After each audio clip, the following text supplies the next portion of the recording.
Muy buenas noches, amigos de esta misma semana. Muy buenas noches, Diana. Muy buenas noches a todos. Hoy, en este sábado de una semana cargada de informaciones, tenemos que hablar, por supuesto, del homicidio de la arquitecta Leslie Rosado y las prácticas de la Policía Nacional. Sí, señor. También de la vacunación de los niños. Por supuesto, y tenemos que hablar de los Pandora Papers, esa investigación del consorcio de periodistas de investigación y la mención de Luis Abinader en esos papeles. Sí, señor. También sobre los casos Medusa y Falcón, porque hay novedades en ambos. Ese es el menú de esta noche. Regresamos de inmediato.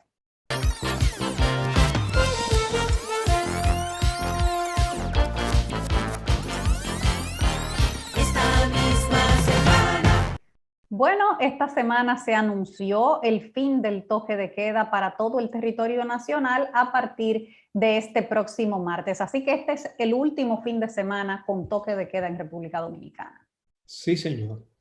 Y también en lo que tiene que ver con el COVID, aquí como que se ha frisado la cantidad de vacunaciones porque las vacunas están ahí, el personal para ponerlas también, pero está yendo poca gente, lamentablemente.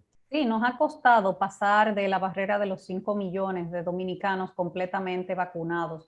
Ahora mismo van 4,9 millones y pico con las dos dosis aplicadas, lo que quiere decir que todavía falta mucha gente por vacunar. Seguro que sí. Y entonces resulta que ya se va el toque de queda, ya comenzaron las clases presenciales, están los niños yendo a las escuelas y existe el propósito de vacunar a los niños de 5 años en adelante.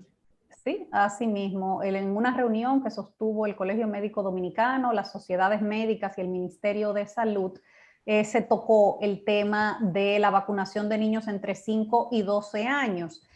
Al principio salieron informaciones confusas porque se dijo que habían aprobado que se iniciara la vacunación a los niños en ese rango de edad. Luego la Sociedad Dominicana de Pediatría dijo que no fue así, que lo que ellos habían recomendado era que se vacunaran cuando estuvieran los estudios y los ensayos que avalaran que esa vacunación es segura y eficaz para los niños de esa edad. El Colegio Médico Dominicano quisiera que se empezara de inmediato, pero el ministro de Salud hizo la aclaración de cuál fue el consenso. Vamos a escuchar lo que dijo el ministro. El consenso aprobó que tenemos que comenzar la vacunación por todos los riesgos que ya se sabe. Lo que sucede es que la vacuna que sería aplicable inmediatamente, luego que terminemos este compás de espera, es Sinovac. ¿Por qué? Porque es la vacuna que ya se está aplicando en varios países. Entonces salió la Sociedad de Pediatría señalando que aunque ellos están de acuerdo con la vacunación, dicen que se debe esperar a que se completen y se conozcan estudios en otros países sobre las vacunaciones a niños y ver las experiencias y las recomendaciones. Bueno, es importante decir que ya varios países en América Latina empezaron la vacunación en este grupo de niños menores de 12 años, como es el caso de Chile, de Argentina, El Salvador y Cuba. Y en los casos de Chile, Argentina y El Salvador, con Sinovac, que es la misma vacuna que se piensa utilizar aquí para los niños pequeños. Y que la base que ellos tomaron para sustentar y aprobar la vacunación en ese grupo de edad fue un estudio que publicó el laboratorio chino de Sinovac en la revista Lancet, un estudio de fase 2. Ya la población vacunada, infantil vacunada en esos países es considerable como para que podamos pedir que esos países compartan su experiencia con República Dominicana, como es el caso de Chile, donde ya llevan más de 300,000 niños en ese rango de edad vacunados. Y esa experiencia de otros países le puede servir a República Dominicana para tomar su decisión final. Y en Chile están llevando un seguimiento, registro de todas las reacciones. Hasta ahora no han tenido ningún inconveniente, ¿verdad? No, mira, pude conversar con un pediatra, infectólogo y epidemiólogo chileno, el doctor Juan Pablo Torres, quien explicó que las reacciones que han visto en este momento son similares a las que tienen los adultos, que puede ser un poco de enrojecimiento en la zona de aplicación de la vacuna, pero poco más de ahí. Poco más de ahí, que hasta el momento no se han registrado casos graves ni que sean de importancia. El colegio médico quiere que pongan la vacuna a los niños. La Sociedad de Pediatría no quiere todavía. Y resulta que el presidente del Colegio Médico Dominicano, el doctor Waldo Ariel Suero, es pediatra. Pero su posición es que sí, que se vacune desde ahora a los niños. De manera que ya veremos. Sí, el Gabinete de Salud tendrá la última palabra, pero es casi seguro que en los próximos días, no muy lejanos, habrá un pronunciamiento de la FDA con respecto a Pfizer. Porque Pfizer ya sometió sus estudios a ese organismo, también lo sometió a los organismos de aquí, de salubridad de Canadá para su pronunciamiento. O sea que pronto habrá por lo menos con Pfizer, aunque hay que decir que la que más se ha aplicado en el mundo hasta este momento a los niños en ese rango de edad han sido las vacunas chinas Sinovac y Sinopharm. Bueno, el doctor Waldo Ariel Suero estuvo anteayer en El Día y esto fue lo que dijo.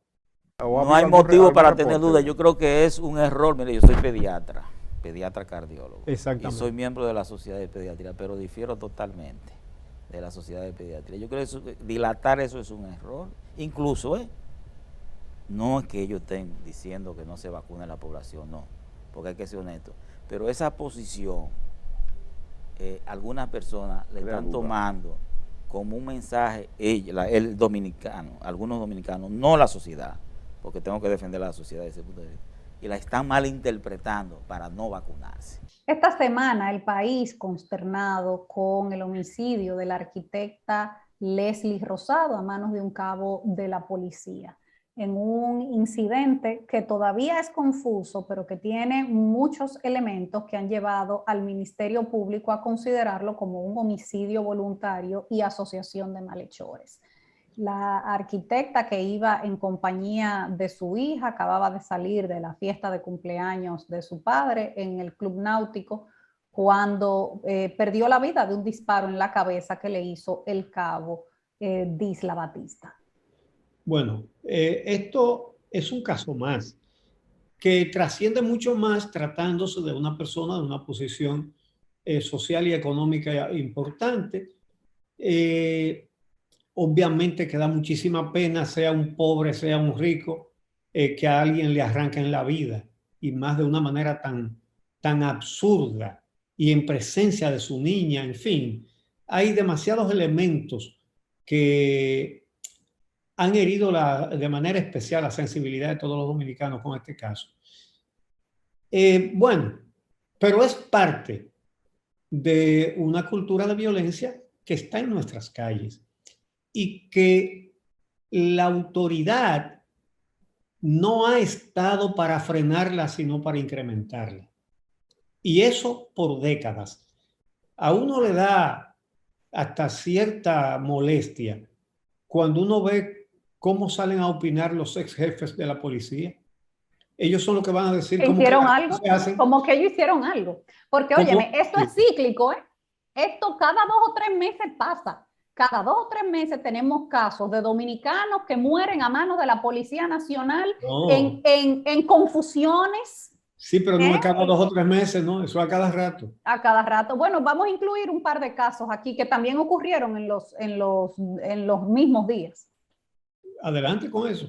Sí, está el caso de Asua, que se le conoció también esta semana medida de coerción al coronel acusado de quitarle la vida a un joven en Padre Las Casas. Y está el caso también de la familia que denuncia que su hijo José Alberto Mejía, de 24 años, murió a manos de agentes de la Policía Nacional a tiros. Y dicen ellos que hasta el momento las autoridades no le han dado ninguna explicación ni respuesta sobre este caso. Y tuvo un impacto terrible el caso a fines del año pasado de los esposos evangélicos que fueron tiroteados por la policía y asesinados. Y el prestamista que mataron también, supuestamente por violar el toque de queda. Sí, ¿Lo recuerdas? pero eso era un pretexto, ahí había otra. El móvil era otro. El móvil era de dinero. Pero bueno, son temas recurrentes en el país que no se resuelven. Aquí se han anunciado más de 10 planes de seguridad pública, de profesionalización de la policía y todas esas cosas, y no pasa nada. Aparentemente, la solución es fundar algo nuevo, incluso hasta con otro nombre. Vamos a escuchar esta recomendación de la socióloga Tajira Vargas, quien, entre otras cosas, se especializa en los temas de seguridad pública. Necesitamos una investigación criminal científica de alto nivel para caerle atrás, para poder desmantelar todo lo que es las redes del crimen organizado, que no es solo redes de atraco, robo, ni está el sicariato, está el red de atraco, está el robo, está el narcotráfico y el microtráfico, pero está también la trata de personas y el tráfico ilícito de personas, donde están también esas redes, ¿no? En ese sentido está el tema del comercio, de lo que puede ser la explotación sexual también. Entonces, todo eso es parte del crimen organizado y está vinculado a esas estructuras de poder. Este caso también revela una cultura entre las instituciones del orden y castrense a taparse entre una y otra, porque fue evidente, gracias a los videos de cámara de seguridad, que estaba un camión de la Armada Dominicana en la escena del crimen, que participó de la persecución también al vehículo, y se ve cuando uniformados ayudan al cabo a montar el cuerpo de la arquitecta en su motor y llevárselo, o sea, a llevarse el cuerpo, al matador lo ayudan a llevarse el cuerpo, sí, es decir, en vez de detenerlos, en vez de socorrerlos ellos, de exacto, montarlos en el camión, en vez de poner el cuerpo en un motor para que se lo llevaran al hospital. Porque no es que no la llevaran, había que llevarla, pero no era el homicida la persona para llevarla. Y si ahí había autoridades, como en un vehículo de 4 ruedas, además, ¿cómo lo ayudan a que se la lleven un motor? Óyeme, ¿cómo pueden hablar? El matador, ayudan a que el que disparó se la lleve. Sí, sí, sí, es una cosa horrible. Bueno, ahí hay muchas cosas que hay que esclarecer, pero es evidente que tiene razón el Ministerio Público cuando dice que fue un homicidio voluntario, porque él mintió. Él dijo que solamente fue un disparo y que fue porque él trató de romper el cristal con el revólver y entonces se le escapó un tiro. Tú sabes que los tiros que se escapan siempre dan en la cabeza. No hay un tiro que se escape y den un dedo meñique de un pie. Por eso nadie cree en tiros que se escapan. Pero luego el mismo vehículo lo desmiente porque tiene varios impactos de balas. Exactamente, exactamente. Entonces bueno, fue una persecución violenta, y algo, donde le dispararon al vehículo. Y algo significativo también es que hay una foto del carro después del hecho, del carro, de la jipeta de ella, con el frente intacto. Y luego aparece una foto con el bumper despegado. El bumper en el suelo. Oh, ¿y cómo fue que después de que pasó todo, el frente de la jipeta estaba completo? Y después fue para hacer creer que ella fue la que le dio con la parte delantera de su vehículo y que ahí fue que se le rompió. Es decir, es una cosa, es realmente una chapucería. Al menos los esfuerzos por eliminar o desvirtuar evidencias. A eso no le va a salir fácil a ese hombre, pero ya es irreparable la pérdida de esa vida. Sí, definitivamente. Vamos a hacer una pausa y cuando regresemos vamos a hablar sobre algunos aspectos en la Operación Falcón, la Operación Medusa y César el Abusador. Ya volvemos.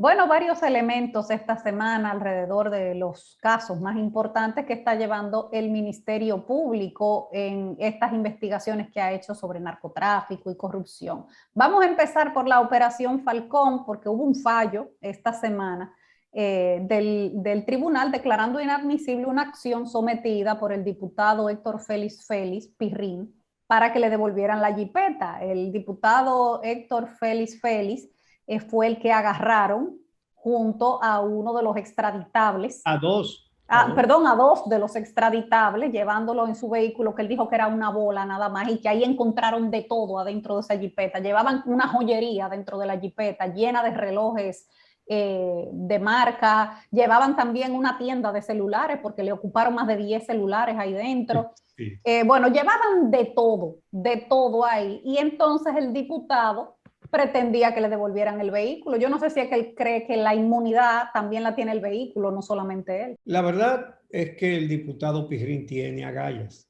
de reclamar la devolución de esa jipeta, porque a él lo detienen, porque cuando el Ministerio Público y la DNCD rodearon a unos capos, lo llamaron y él fue a buscar a dos de ellos, y trató de sacarlos de ahí. Él no se detuvo.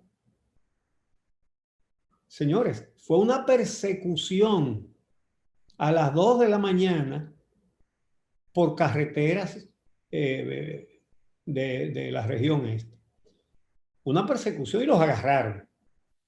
Una carretera por Monteplata. Entonces, cuando lo agarraron, en su jipeta iba de la Cruz Morales, que era uno de los principales buscados, y su imputación es de tráfico de drogas, pero de vamos a decir, 9 años enviando a territorio de Estados Unidos y de Europa 2.500 kilos semanales de cocaína. Es decir, estamos hablando de los capos que más cocaína probablemente han sacado de la República Dominicana en la historia. Pero que además en el relato que hizo el Ministerio Público de cómo se produjo ese arresto, fue una persecución. Una persecución. Fue una persecución, o sea, no te creas que fue que el diputado dijo, no, disculpen, yo no sabía, ¿verdad? Y se paró a la derecha, se orilló a la derecha y le dijo, no, aquí está. No, fue una persecución. Eso es lo que digo. Entonces, ¿pero qué pasa?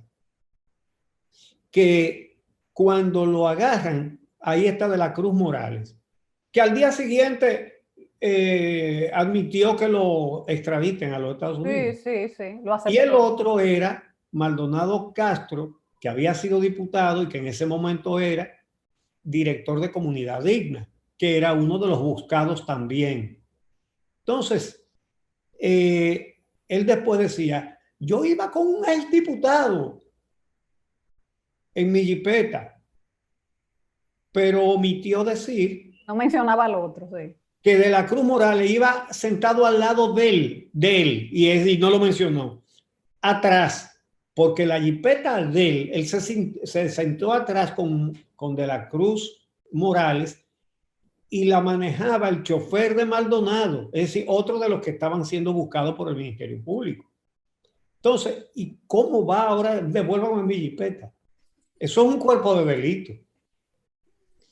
A todo esto él va a ser procesado. A él no lo han empezado a procesar porque él le toca una jurisdicción distinta al resto de los que están señalados en la Operación Falcón. Pero a él lo van a procesar en la Suprema Corte de Justicia. Y entonces el juez le acaba de negar la devolución de esa. Él estaba pidiendo que le devolvieran esa jipeta y otro vehículo más también. Mira, por otro lado, pero también que tiene que ver con el tema del narcotráfico, es lo que ocurrió esta semana en Colombia con César Emilio Peralta, mejor conocido como César el Abusador, que según los medios de comunicación colombianos está siendo acusado por las autoridades por la muerte de un recluso en la cárcel donde él está detenido. Lo que se ha dicho hasta este momento es que hubo una trifulca y que ese recluso murió producto de la golpiza que le dieron en la que habría participado César Emilio Peralta, el abusador. Hay que ver cómo esto ahora repercute en el tema de su proceso de extradición hacia los Estados Unidos. Bueno, precisamente eso es sospechoso. Pudo haber sido una reyerta, él tiene fama de violento, ¿verdad? Pero aquí se han dado casos de capos pedidos en extradición que cometen un crimen para que tengan que juzgarlos aquí. Cometen un asesinato, eso lo han hecho para evitar la extradición. Pero ahora a los capos les gusta la extradición. ¿Por qué? Porque negocian con ellos. En 5 o 6 años los sueltan, regresan aquí y ocupan todos los bienes que les dio el negocio del crimen. Por eso es que es urgente aprobar la ley de extensión de dominio, que tiene la dificultad de que muchos legisladores consideran que ellos serían pasibles de que se les aplique a ellos. No, pero incluso él podría haber sido el objetivo de ese ataque, porque a mucha gente no le conviene que él vaya a Estados Unidos a cantar, ¿eh? Eso puede ser. Pero no lo sabemos. También puede ser que él cometa un crimen en Colombia para que lo juzgue la justicia de Colombia y no lo extraditen. Hay de todo. Hay de todo, no, exactamente, hasta que no conozcamos los detalles, pero lo cierto es que murió un recluso y que él está siendo acusado por esa muerte. Pues finalmente, con otro de los casos sonados que lleva el Ministerio Público, fue arrestado esta semana en España Rafael Cano, del caso Medusa, Cano Sacco, quien era cabeza financiera de la Procuraduría General de la República durante la gestión de Jean Alain Rodríguez y que había estado prófugo desde que se hicieron los allanamientos. El cargo de él en la Procuraduría de Jean Alain Rodríguez era el jefe de gabinete de la Procuraduría y lo fue desde agosto del 2016 hasta agosto del 2020. Los testimonios son de que era un jefe y no solo en su ámbito, que era el administrativo, sino que le daba órdenes a procuradores adjuntos, a fiscales y todo eso. Así que se metía en cosas que no eran de su competencia. Y a él no le despinta a nadie que tan pronto sea traído a República Dominicana le cante en prisión preventiva, porque evidentemente el peligro de fuga está más que demostrado. Exactamente. Hubo que apelar a la Interpol para que echaran el mate en España. Bueno, era una persona muy ligada a Jean Alain Rodríguez, y una de las acusaciones, hay muchas acusaciones contra él por parte del Ministerio Público, pero una específica que está muy clara es que él le dio un contrato a un suplidor que es la empresa Mansur Báez, cuyo dueño es socio de él en otro negocio. Oh, qué bien. Entonces, se le pagaron 50 millones de pesos, pero la Procuraduría no recibió un alfiler a cambio de esos 50 millones. Y el testimonio lo da una exfuncionaria, apellido Medina Sánchez, que no es pariente del expresidente Danilo Medina Sánchez. Esta no es pariente. Pero que era parte de la Procuraduría de Jean Alain. Y ella dio el testimonio de que se le pagaron 50 millones de pesos, que no hicieron nada, ningún trabajo, ni suplieron nada a cambio de esos 50 millones de pesos, y que en la orden del cheque se la hicieron repetir a ella 4 o 5 veces, porque ella decía que después decían, no, que no diga así, sino asado.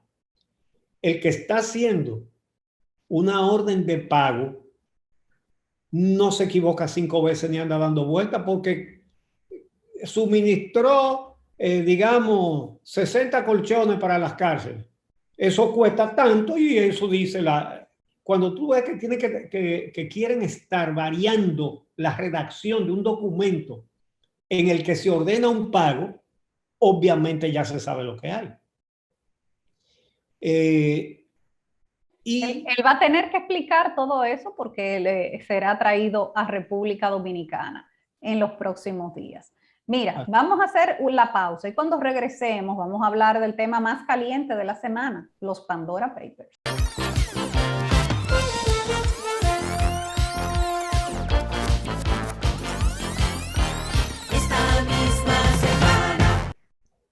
el Consorcio Internacional de Periodistas de Investigación, al cual pertenece Alicia Ortega, reveló los nombres de 14 expresidentes y 3 actuales presidentes que tienen empresas offshore, unos en Panamá, otros en Islas Vírgenes y otros lugares. Le han llamado el caso los papeles de Pandora, porque han abierto una caja de Pandora. Que no solamente incluye presidentes y expresidentes, sino también artistas, funcionarios de otras categorías, personalidades, deportistas, exactamente. Bueno, pero en esa lista salió el presidente dominicano, Luis Abinader, para sorpresa de muchos. Y bueno, eso salió el pasado fin de semana. El lunes nosotros expresamos en el programa El Día que el presidente estaba en el deber de explicar eso, ¿verdad? Sobre todo porque estamos a las puertas de una reforma fiscal en la que nos van a obligar a pagar nuevos impuestos. La palabra lo dice, impuestos, ¿verdad? Mira, hay que decir que se sabía que el presidente tenía empresas offshore, porque cuando él hizo su... No, yo no sabía. Sí, cuando él hizo su declaración jurada de patrimonio, a principio de gobierno, los medios publicaron esa declaración jurada de patrimonio. A mucha gente le sorprendió el monto, que era muy alto. O sea, todo el mundo sabía que el presidente era muy rico por... Más de 4.000 millones. Exactamente, por la fortuna de su familia, pero nadie sabía a cuánto ascendía esa fortuna. Y sí, en esta declaración jurada de patrimonio estaban declaradas 3 empresas offshore, 2 en las Islas Vírgenes Británicas y 1 en Panamá. Exactamente. Bueno, hicieron un fideicomiso para manejar la herencia los 3 hermanos, porque él tiene un hermano y una hermana, ¿verdad? Y él puso esas empresas en su declaración jurada de patrimonio. Dijeron que las 2 que salieron en los papeles de Pandora no estaban declaradas por él, pero eso fue o un error, vamos a pensar que fue un error y no otra cosa. El caso es que en la declaración, su declaración de bienes, usted la puede ver en su casa, en su computadora o en su celular. Usted busca en la Cámara de Cuentas, en la página de la Cámara de Cuentas. Declaraciones juradas de patrimonio, usted busca a Luis Abinader y ahí está. Entonces, esa es la utilidad de hacer esa declaración jurada de patrimonio. Entonces, ahí aparecen, usted no va a ver inmediatamente los nombres de esas 2 empresas que están incluidas porque están bajo, le llaman un holding, una corporación, que el nombre de la corporación es la que sale, Estela, pero si usted entra al detalle, entonces dentro de la corporación Estela están esas 2 empresas que están constituidas en Panamá. Nosotros señalamos que él tenía que explicar eso, y no porque lo señaláramos nosotros, sino porque se caía de la mata. Él lo explicó. Hicieron una declaración escrita que la pusieron en la prensa diciendo que ellos habían hecho ese fideicomiso y que lo habían publicado, que estaba en su declaración jurada de patrimonio y que todas esas empresas pagan impuestos en la República Dominicana. Nuestro cuestionamiento fue, número 1, ese. Se le va a pedir a los dominicanos que paguen más impuestos. Entonces eso hay que explicarlo. Bueno, dice que esas empresas, a través de las cuales declararon una villa de Casa de Campo, que es parte de la herencia que le dejó don José Rafael Abinader, pagan anualmente su impuesto. El IPI. El IPI, impuesto a la propiedad inmobiliaria. Entonces, y que todas las empresas pagaban los impuestos que tenían que pagar. Esa declaración jurada de patrimonio, Abinader se le entregó ¿a qué Cámara de Cuentas? A la pasada, que era una Cámara de Cuentas del PLD. De manera que ellos no tienen excusa para equivocarse, porque nada más le tienen que preguntar a las personas que ellos tenían en la Cámara de Cuentas. Bueno, sí, sin embargo, esa no es la posición, por supuesto, que ha asumido el Partido de la Liberación Dominicana. Ellos dieron una rueda de prensa esta semana para acusar al presidente Luis Abinader de no transparentar su patrimonio y pidiéndole explicaciones. Vamos a escuchar un poquito de la intervención de Charlie Mariotti, secretario general del PLD, en esa rueda de prensa. Al presidente a actuar con transparencia y que solicite a las autoridades fiscales y tributarias pertinentes que realicen una investigación exhaustiva sobre el cumplimiento o no de las obligaciones fiscales del ciudadano Luis Abinader con respecto a las riquezas generadas por esas empresas y que demuestre a la sociedad dominicana que este esquema fiscal que utiliza con sociedades offshores, fideicomisos u otros instrumentos no se haya hecho con el propósito de eludir responsabilidades tributarias en la República Dominicana. Bueno, eso fue respondido por el PRM, que dijo como que no tenían calidad para reclamar esa transparencia. Le respondieron en un comunicado de 10 puntos, en los que los primeros puntos son para explicar el tema de las empresas offshore del presidente y el tema del pago de los impuestos de sus empresas y de su patrimonio. Y entonces el final del comunicado es justamente para eso, para decirles que no tienen calidad moral para exigir transparencia. Pero entonces le hace un reto y le dice que se sometan los dirigentes de ambos partidos a una investigación de su patrimonio y de sus propiedades, y que esa investigación la haga la ONU y Transparencia Internacional. Bueno, no sé. de hecho hubo algunos funcionarios también, exfuncionarios del PLD, que salieron mencionados en los Pandora Papers, como es el caso de Donald Guerrero, como es el caso de José Ramón Peralta y de la ex vicepresidenta Margarita Cedeño de Fernández. La ex vicepresidenta sí emitió informaciones para justificar el hecho de que esa empresa apareciera a su nombre en esos documentos, y dijo que era de un cliente del bufete de abogados donde ella trabajaba, aunque no lo identificó. Pero de los otros no conocemos la explicación todavía. Hay que decir que la explicación que dio la ex vicepresidenta y ex primera dama Margarita Cedeño parece lógica, parece razonable, porque ciertamente le pregunté a juristas y me dicen que sí, que es un uso, que es algo usual, que al constituir compañías, los abogados que las constituyen para sus clientes, a veces no está lista la lista, ¿verdad?, de los accionistas, y que entonces se ponen los mismos abogados como accionistas para después hacer el cambio de nombres. Quizás y ella mostró la documentación de cuando ella solicitó que se cambiara, de cuando ella solicitó incluso que se cerrara también la cuenta. Pero, y muchos juristas ya lo han explicado, casi todos, que no es ilegal tener empresas offshore. No. Lo que es ilegal es cuando se utiliza esta figura para tú ocultar bienes, ya sea producto de la corrupción, del narcotráfico y para evadir impuestos. Pero si están pagando sus impuestos aquí. Y bueno, el PLD tenía 20 años gobernando, 16 consecutivos los últimos. Y por cierto, que entre los mejores funcionarios que tuvieron los 5 gobiernos del PLD están todos los que fueron directores de impuestos internos. Magín Díaz, Guarocuya Félix, Juan Hernández,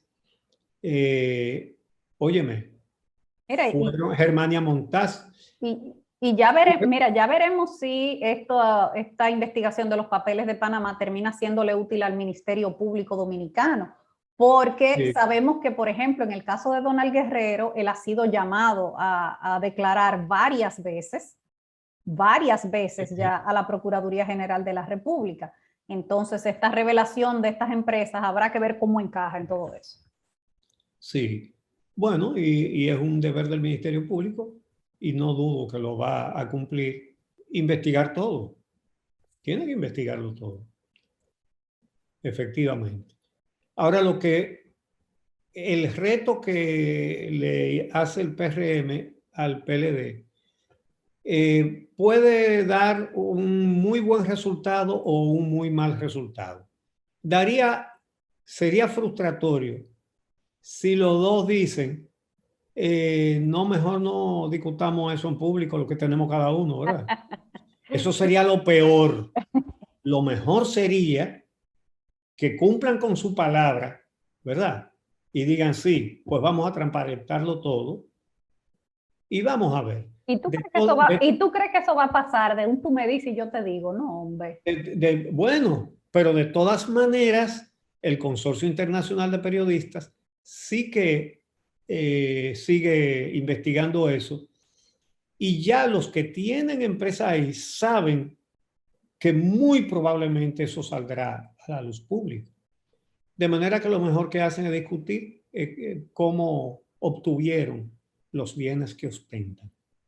Hemos llegado al final de este programa. El próximo sábado estaremos nuevamente con ustedes, Uchi Lora y Diana Lora, una servidora, aquí en esta misma semana. Así que pasen un muy buen resto de la noche y del fin de semana. Hasta la semana que viene.